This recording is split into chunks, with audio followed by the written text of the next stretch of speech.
Here comes the pitch. Breaking ball, strike three call. The Rangers are going to the World Series.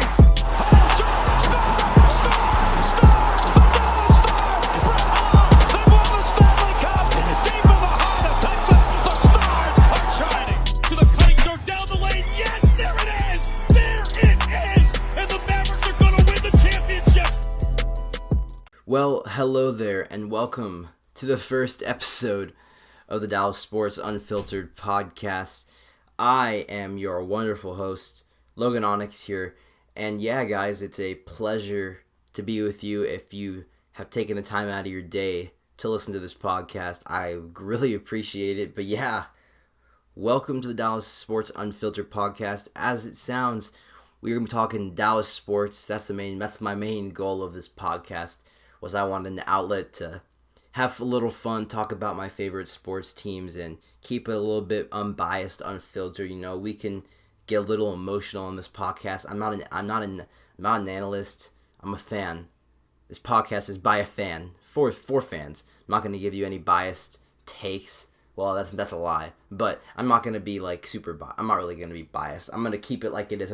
If things are going wrong, I'm going to say things are wrong. But yeah, welcome to Dallas Sports Unfiltered podcast. Hope you like the intro. Came up with it on the spot. And as you notice, there's no Cowboys in the intro because the Cowboys don't deserve to be in the intro yet. Because they haven't done anything in a while. So they'll get a spot in the intro when they deserve it. And I'll have custom intros throughout the season. But yeah, we have got a lot of Dallas sports to talk about today. And over the last week, I was planning on starting this before the Cowboys started, but you know, school kind of got in the way. But you know, it's week 3. We're just starting the season, and a lot has already happened for the Dallas Cowboys in just a short amount of time. So yeah, I'm your host, Logan Onyx. But before I jump into the Dallas sports talk today, let me give you a little history about myself. I'm currently 17 years old. I am a senior in high school. I am about to go to college. I'm going to graduate, hopefully.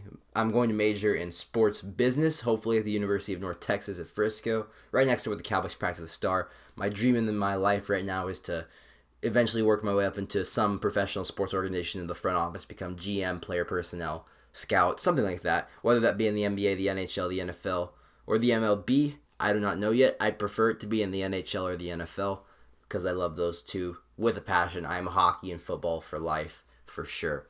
But yes, that's a little bit about me.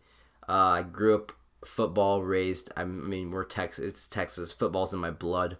I played football. I've had Cowboys season tickets for about 12, 13 years now, most of my life. Gone to a lot of games, seen the Tony Romo era. Have grown up with now the Dak Prescott era of the Dallas Cowboys. Yeah, I've seen a lot. Just got into hockey fairly recently. I know a lot about hockey now because I've done a lot of research and studying about the Stars and stuff. But yeah, hockey's kind of like my new love, my new passion I found over the last 2 or 3 years. NBA's always been there. I played basketball growing up, huge basketball fan. We are blessed by Luka Doncic and Dirk Nowitzki at the past. But yeah, lots of Dallas sports. The Texas Rangers, well, we're just going to keep the Rangers out of it at the moment because the Rangers are kind of off in La La Land doing their tanking thing, but we got Jack Leher, so that's pretty good for the Rangers. We'll kick more Rangers talk up next season because I think next season the Rangers, we're gonna have a lot of optimism. But I know this is Dallas Sports Unfiltered, but we will branch off and do some general NFL, NHL, NBA just talk based on if the news has any correlation with whatever. Every week I'm gonna be trying to give you my NFL picks every week to show off how genius or how stupid I am at picking NFL games. But yes. It's a little bit of intro about my personal life personally. But yeah, so let's kick it off with some news today. The Dallas Stars opened the training camp today. Oh, how exciting. Hockey is finally back. We have preseason games starting on Monday. It's incredible. I'm so pumped for the Dallas Stars. Oh my gosh, guys. I cannot wait to talk about Dallas Stars hockey this year. It's such a great time to be a Dallas Stars fan. There's just so much happening. It's been a roller coaster ride over the last 2 years of the last 3 years of Dallas Stars hockey. In 2018, 2019, you had the wild card series against the Nashville Predators where we won in 6 games. You had John Klingberg getting the game winner, no T, then losing the tragic double overtime game or triple overtime game to the St. Louis Blues. And then the next year, we have the pandemic season where the Stars weren't doing that good going into the bubble. And then we end up ripping off a run to the Stanley Cup Finals with led by Anton Khudobin just playing as much in the net. And then the 2020 to 2021 season. An interesting season for the Dallas Stars. Plagued by injuries. Tyler Seguin missed most of the year, but not without good developments for the Dallas Stars. A young man by the name of Jason Robertson came along for the Dallas Stars last season. You might know his brother Nick Robertson. He plays for the Toronto Maple Leafs, but Jason Robertson is a name that before last year not a lot of people really knew about, but after last season, the runner-up to the Calder behind Kirill Kaprizov, who just got freaking paid. He got I think he got 5 years for about $9 million. Kirill Kaprizov after one season in the NHL. Now, granted, he was a 23 or 24-year-old rookie, but Kaprizov's a stud. But young Jason Robertson had an incredible year last year, playing on the line with Joe Pavelski and Roope Hintz, and all three of them had incredible seasons. Stars last season were plagued by injury, horrible scheduling with COVID, multiple delays. Just the Stars had so many back-to-backs. It was just a horrible year. Alexander Radulov missed time with injury. Roope Hintz missed time with injury. Seguin was injured. Ben was basically everybody and their mother on the Stars last year was injured. And the Dallas Stars just have had a lot of problems with injuries last year, but we're coming into the offseason with a bit of a clean bill of health. Hintz is coming off injury. I think he's supposed to be ready for the regular season. And then we have the whole Ben Bishop saga going on right now with Mike Heika said Bishop says he's trying to play preseason games. We don't know what the hell's going on with Ben Bishop. Like they're saying it's literally a day-to-day thing with him. Like the way I don't know what the hell's going on. The Stars goalie situation is interesting. We can have a debate about this on another day, but just to simplify it, we still have the four goalies on the roster right now could all be starters in the NHL. Ben Bishop, Anton Khudobin, and then they signed Braden Holtby, longtime goaltender for the Washington Capitals, won a Stanley Cup there in 2017 against the Vegas Golden Knights, had an incredible playoff run. For the Washington Capitals, and it was an incredible playoff run for Braden Holtby. He was a really good goalie. He's kind of fell off the last couple of years. Washington's underperformed. His play hasn't been as good. So the Stars went and picked him up, and then you have old little Jake Ottinger last year, who in his rookie season I thought did pretty good as the backup goaltender. Now, me personally, I think Jake Ottinger should be in the NHL this year. I don't know playing him in the AHL, I think could be fine. He could just go be a beast in the AHL. But I think Jake Ottinger deserves to be in the NHL, at least as the backup goaltender. But I don't know. He might as well be. The Stars have four goaltenders, and I think they just want to see which one's going to play the best. They don't know what's going on with Ben Bishop. But if Ben Bishop is healthy, and he is fully healthy, Ben Bishop's clearly the best goaltender on this roster. Ben Bishop's a top 10 goaltender in the NHL, maybe even top 6 if he's fully healthy. I mean, people forget how good he was during that 2018-2019 playoff run against the Preds and the Blues. He was just absolutely fantastic in those two series. So if Ben Bishop is healthy, he can get back to that form. That would be absolutely incredible. Khudobin had an off year last year. He was just not used to playing that many games. I think that's why they have 3 goaltenders now. If they really want to split up the time, they have the option to do that. But it's going to be an interesting training camp for the Dallas Stars to determine, the goalie situation. We have a lot of young talent in this organization right now. Antoine Strangis, Wyatt Johnson, the likes of Wyatt Johnson, our first-round pick. They just had the prospect tournament in Detroit. A lot of young talent on this Dallas Stars roster, including who I think is going to have the most points on the Stars this season is Roope Hintz. Roope Hintz has just absolutely been incredible. He's developed every year, and Roope Hintz is just only getting better. And the Stars added a couple bottom 6 players this year, but really the Stars are just hoping this year that their top 6 players just stay healthy. That Ben Pavelski, Radulov, they're all old guys. If Sagan's 100%, he's going to be really good again. I really think he's determined. He even said today Sagan said today in an interview that he feels dangerous, and I love to hear that from my best player, all-star winger Tyler Seguin. That's what I should be hearing from him. But most importantly from Dallas Stars today, Braden Holtby's Turtles made it safely across the border, and that is the national news of the day. That's the news that everybody needed to hear. Braden Holtby's Turtles safely made it across the Canada border into the U.S., and Braden Holtby has his Turtles. That's an absolutely fantastic news of the day for the Stars. But so reading off some stuff Mike Heika said today, Radulov had core surgery. Sagan had his hip surgery. They're both feeling good off injury. What did Nil said? Rope Hintz and Ben Bishop are not cleared to play, and they're going to be easing back into training camp. But Bishop did say he wants to play in the preseason, which I think that's absolutely nuts. I don't know what's even going on with that. But yeah, the lines today in training camp, these don't really take these with a grain of salt. But they had Robertson, Hintz, Pavelski. They had Kivi, Ranta, Sagan playing with Radulov. They had Raffle, Ben, and Gurionov together, Carol Fox and Glendening, and then Comano, Dellandrea, Como. Then they had Lindell, and this is interesting. They had Esa Lindell playing with Miro Heiskanen, and then they had the newly acquired Suter from the Minnesota Wild. His first name is literally having a brain aneurysm right now. Oh, Ryan Suter. God, I'm so dumb.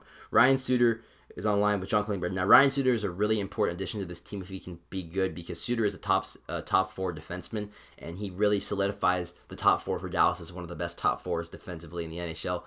With Miro Heiskanen and Lindell, Suter, and Klingberg together.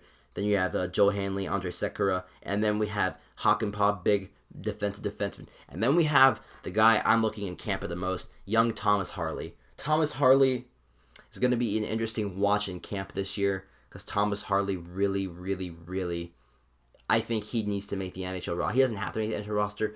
I'm just worried the Stars' style of play doesn't really fit him. He's really more of a Klingberg type of player. He's an offensive player. So him going back to the AHL for 1 year and playing in a very supportive system could be beneficial to Thomas Harley. But I'm really hoping he cracks the NHL roster in the top 6. But I'd rather him be in the AHL than just being a 7th D or 8th D in the NHL. I just think it's better if he plays. Now, one thing that we are looking that does not shock me is they have Jamie Benn playing at center currently. And Jamie Benn had his best hockey last season when he was at center, so I don't know how they're going to fluctuate that, but if I had to take a guess, if they want to get the best out of Jamie Benn at this point in his career, him playing center just fits his style of play more in front of the net.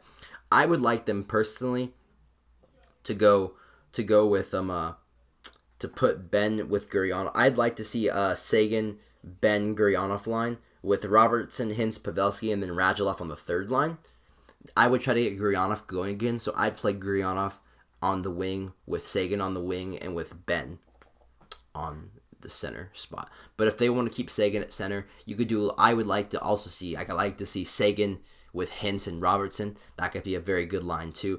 The Stars have a very solid top 7, top 9 this year, and I really think it's going to be a strength. I really think the Stars can score this year, but it's really also Miro Heiskanen. He can get in the top 3 for the Norris this year, and yeah.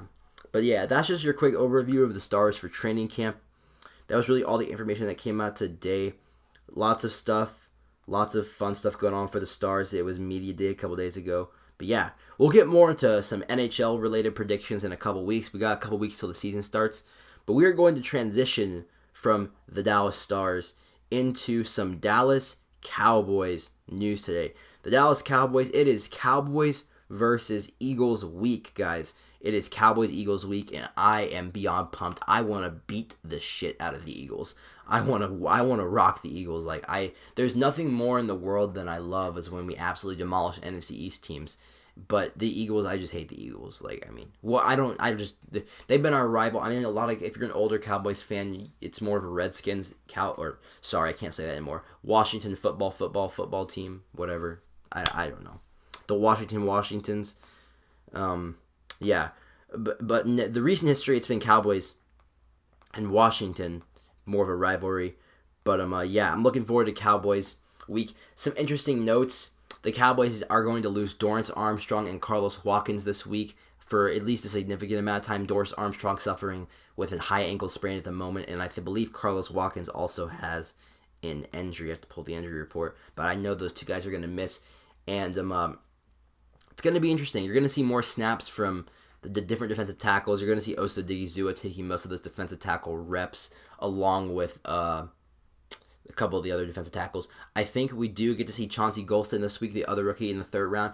He's a good run stopper, defensive end, so it's going to be good to see him get some playing time. Hopefully, Brent Urban's still going to be that other defensive tackle next to Osa Odigizua. Now, we can talk about Micah Parsons in a minute, but I want to give Osa Odigizua his props because Osa Odigizua, the defensive tackle, looks absolutely phenomenal.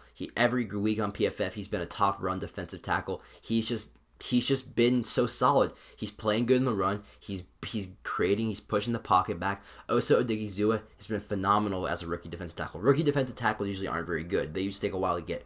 But I'm telling you guys, when Osa Odigizua eats some peanut butter sandwiches in the offseason, he gets into his man body. Osa Odigizua is going to be a badass. I mean, that dude, once he puts on more muscle and gets strong and gets into his man body, he's going to be an all-pro defensive tackle. I just truly believe that.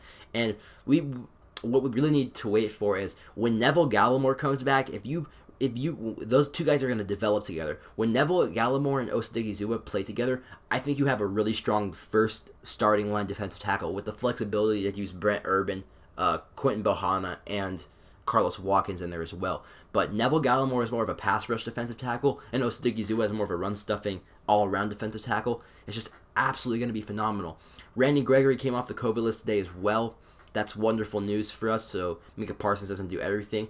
But yeah, so we're getting Randy Gregory back. But DeMarcus Lawrence suffered that broken foot injury, so he is still going to be out a significant amount of time. So Neville Gallimore and Lawrence should be coming back soon. Michael Gallup is still on IR. He'll probably come back in the next 2 or 3 weeks, I'd have to assume, off IR. But Kelvin Joseph, I would expect to come off IR next week and then ease his way back in. He's been working on the cords. So has Neville Gallimore, because his injury was a shoulder. So hopefully his explosiveness stays there. But yeah, let's talk about Micah Parsons now. Micah Parsons, holy God, man. Micah Parsons is an absolute stud. I mean, in the draft, I knew Micah Parsons was good. I did want a corner. I wanted J.C. Horn or Patrick Surtain. First off, we're going to give prayers to J.C. Horn, who broke his foot in the game tonight. I'm recording this on the night of Thursday Night Football. J.C. Horn broke his foot playing Houston tonight, so prayers for J.C. Horn on speedy recovery. Pat Surtain is looking good for the Denver Broncos and their defense, but Micah Parsons is clearly an impact player for this defense. He's what the defense needs. He is a dog. He is just doing everything. He's not a Swift Army Knight. He's a freaking massive Bowie knife. That's what he is. He ain't no damn Swiss Army knife. Micah Parsons is just elite at linebacker and pass rusher. I mean, he is just an incredible athlete. You don't see guys that are 245 running these 4.3s. I mean, it's absolutely incredible how good he is. He walks into his first game since high school as a defensive end and gets 8 pressures, and a sack. And that's ridiculous. I mean, it was crazy how good he was, effective he was as a pass rusher. And now this week, with Randy Gregory coming back, they lose Dorrance Armstrong. You're going to see Micah Parsons and Randy Gregory coming off the edge a lot. They're going to move Micah Parsons around. They're going to mix it up. He's just going to be coming from all over. Now, personally, this week, I think they're going to spy him on Jalen Hurts. I think that's what I would do. Now, with Jalen Hurts, they're not going to want to directly rush. I'd like them personally to push the pocket and make Jalen Hurts try to step up and throw the ball. But I think they would spy Parsons to make sure Jalen Hurts doesn't run. But I think Randy Gregory, the Eagles' offensive line is banged up. Brandon Brooks got hurt. Brandon Graham got hurt. But Brandon Brooks being out is huge because on Randy Gregory's side, the guy he's going against, when we watched the film, at least Brian Broaddus said this on The Fan, that I watched it, this O lineman can get pushed back pretty easily. So I think Randy could have some good bull rushes up into Jalen Hurts, and I think we could really collapse the pocket this week, and I think that's the approach you're going to have to take. But Micah Parsons is going to be a stud probably this week again, going from sideline to sideline, up the field, doing whatever he is. Honestly, the downs he's not playing linebacker, play him at DN. The downs he's not at DN, play him at linebacker. That's what you got to do with Micah Parsons. He should be on the field every play. Linebacker, most plays on third down, you bring him in as a rusher. That's just what you got to do. And the Cowboys now, with the flexibility they have at safety. Now, safety has been so fun. This is the first time we've had safety depth in a million years. I mean, Jerron Kearse played so good last week. He had an interception taken away from him, but he played so wonderful. Malik Hooker had some really good box safety reps last week. KZ at free safety got a pick last week. KZ's been fairly good, and I think it speaks volumes to how good Dan Quinn is. I mean, we have to give a lot of credit to Dan Quinn. If you watch the All-22 tape, I mean, the stuff he was calling, he called stuff that confused Herbert that led to those interceptions. I mean, he was calling he was putting people, he was stacking the right side of the offensive line, making it look like a blitz, then backing off into coverage and forcing him to check it down quick when he didn't need to. And Dan Quinn has just been marvelous at disguising coverages so far this year for the Cowboys, and it's just been absolutely so exciting to watch. It's so different than what we usually see. They've been running a lot of different packages. I love the Cowboys nickel package this year. Nickel is usually when you come, for my football fans who don't really know how it works, nickel is when you can bring in, usually substitute out linebacker for an extra safety on the field. And I love the Cowboys base nickel package because you can bring Jerron Curson, you can bring Keanu Neal in, but Keanu Neal's playing linebacker, but you can bring one of the safeties in to play a linebacker role and cover tight end. And it's just been so wonderful. Speaking of Keanu Neal was a close contact for COVID, and he's hopefully going to play this week, but it's still up in the air. He got test negative, he's a close contact, I don't think he's vaccinated, but hopefully he does play. But the Cowboys have safety depth. Donovan Wilson was a little banged up, I think he's coming back next week. I still like to see Jerron Curse, but you can split the reps anyway. The Cowboys have safety depth, and it's absolutely incredible. The cornerback position, Trayvon Diggs has been absolutely phenomenal. He's had an interception versus the Eagles in every game he's played versus the Eagles so far in his rookie season. So I expect Trayvon Diggs to lock up this week. The other cornerbacks, I just need them to be okay. I still worry about Anthony Brown. Anthony Brown had an okay week last week. He didn't give up anything huge. Jordan Lewis, I haven't really heard of. I really want to see Maurice Kennedy get on the field.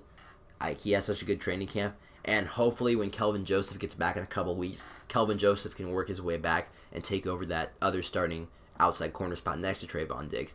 But yeah, expect another good week from Trayvon Diggs and the safeties. And yeah, I really just expect a good week out of the Cowboys this week. It's Cowboys-Eagles week. I expect good things. Everyone's looked pretty good. That's just the news from today for the Cowboys. Tomorrow or Saturday we'll get in depth about the matchups, but we're gonna have the Tony Pollard versus Ezekiel Elliott debate. We're not gonna have that today on this show, but we're definitely gonna bring it up either on tomorrow or Saturday's show before the game. But yeah, we're gonna transition from the Cowboys and to our last little segment of the first podcast. Not a lot of whole thing. I don't like these to go 50 minutes. I'm trying to keep these around 30 minutes long. Post games will go a little bit longer, but we are going to discuss the Dallas Mavericks news and the Dallas Mavericks today. Two really important things. The Dallas Mavericks, according to Brad Townsend and Tim Cato and a bunch of mostly the NBA reporters, they have parted ways with Bob Velasoviriadis or whatever his name is. Apparently, the whole story is about him. He was influencing Cuban with all these crazy analytics. He was gambling on sports, all this BS. No one really liked him. Luka hated him in the organization. A bunch of people hated him. And they thought Donnie Nelson couldn't do anything. They thought Mark could only listen to him. So Bob is officially out with the Mavs. And it's the best for the Mavs. New GM, Nico Harrison. Really looking forward to what he can do for the Dallas Mavericks for the rest of the season and the future of the Dallas Mavericks. With Bob out, I think it gives Nico now has hopefully the free reign for Mark. I hope Mark really does let Nico actually do his job. I mean, Mark is one of those owners, he doesn't typically he likes to be the GM owner like Jerry.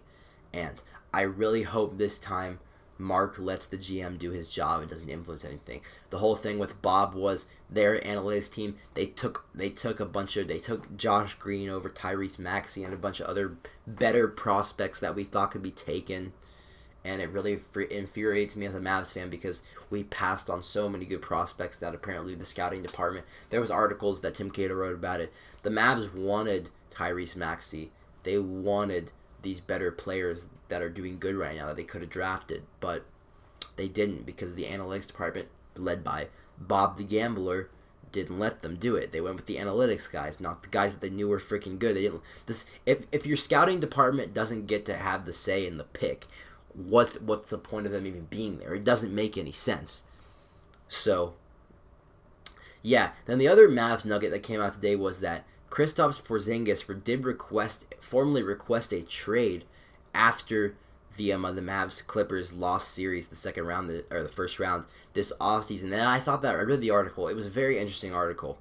And really, I don't blame KP because I look at that as a trade request in the sense of you either fire Rick Carlisle or I'm leaving. Because if you watch that series, Rick Carlisle just made KP stand in the corner and catch and shoot. The game planning with KP hasn't been good. Hopefully the new coach, they really need to find the coaching staff to use KP to his strengths. When they were having KP run off the ball movement, coming off pick and rolls, cutting behind the basket, he was getting easy baskets, and I really hope we start using him this year in those off the ball motion and then cutting to the basket, because that's really the way they need to use Kristaps Porzingis, and that's just the way they need to use him, and I expect totally this year them to use KP in that way, to where he is moving off the ball. They are using him to make cuts and everything.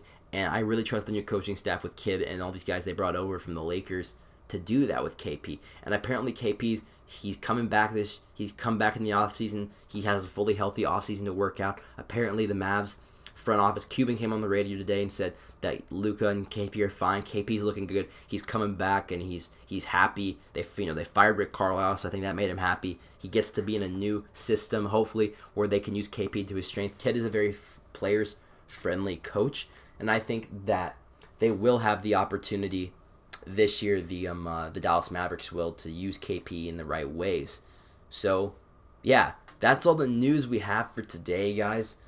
I hope you enjoyed the first pod. Just wanted to go over some general stuff from today from Dallas Sports. Just got to try to get a segment. There's not really any Rangers news right now. They're playing. They're tanking. They lost. Good. They need to tank. Do what they need to do. The Rangers prospects, they've looked good. So good for them. The players we got from the Joey Gallo trade, they've looked good. So yeah, we're gonna go ahead and end the pod today, guys. I will see you hopefully next one. I usually record these at night and get them out and post them late at night, and you guys listen to them the next day. Typically how it's going to work, because I'm in school and I get home late.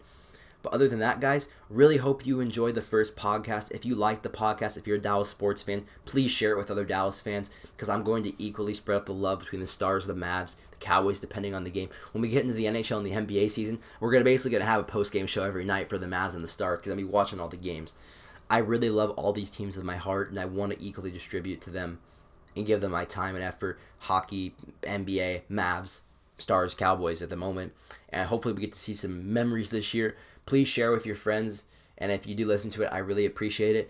If you're listening to this on YouTube, please go listen to it give us a follow on Spotify, and follow me on Twitter. It's in the podcast. It's Logan_Onyx YT. And then you can follow my Instagram there, my private Instagram. But yes, subscribe to the YouTube channel if you're watching on YouTube. Go follow it on Spotify too. It would really help us. But yeah, I'm posting these on YouTube, Apple Music, Apple Podcasts, and Spotify, or any podcast platform for that matter to listen to. So yes, hope you guys enjoyed. Please share with your friends. And yeah, I love you guys, and I will see you in the next one.